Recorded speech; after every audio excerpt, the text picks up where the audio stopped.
శ్రీమద్ రామాయణంలో అన్నదమ్ముల సఖ్యత విషయంలో ఉండేటటువంటి అభిప్రాయాలు ఏ విధంగా మారుతాయో రావణ కుంభకర్ణ విభీషణుల యొక్క వృత్తాంతంలో ఒకానొక సందర్భంలో వాల్మీకి మహర్షి చెప్తారు.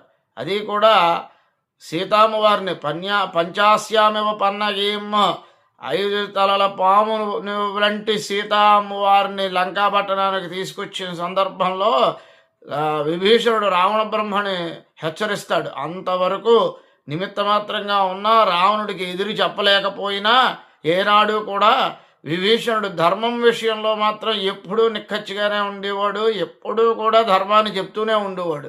అంత ధైర్యంగా ఉండేవాడు.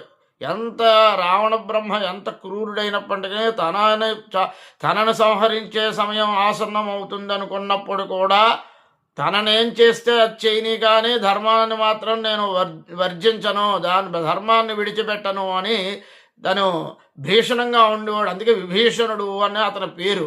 అంత భీషణంగానూ ఉండేటటువంటి వాడు.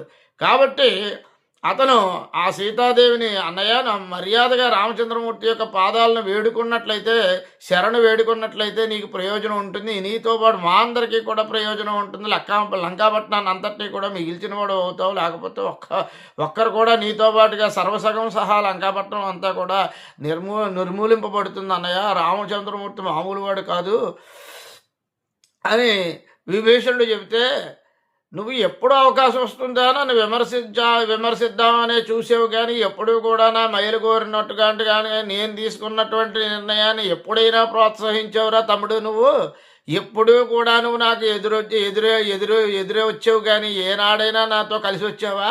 ఏ సందర్భంలోనైనా ఈ సందర్భంలో నువ్వు కలిసి వస్తావని మాత్రం నేను అనుకున్నావేంటి అని నిందిస్తాడు. అలా నిందించేటప్పుడు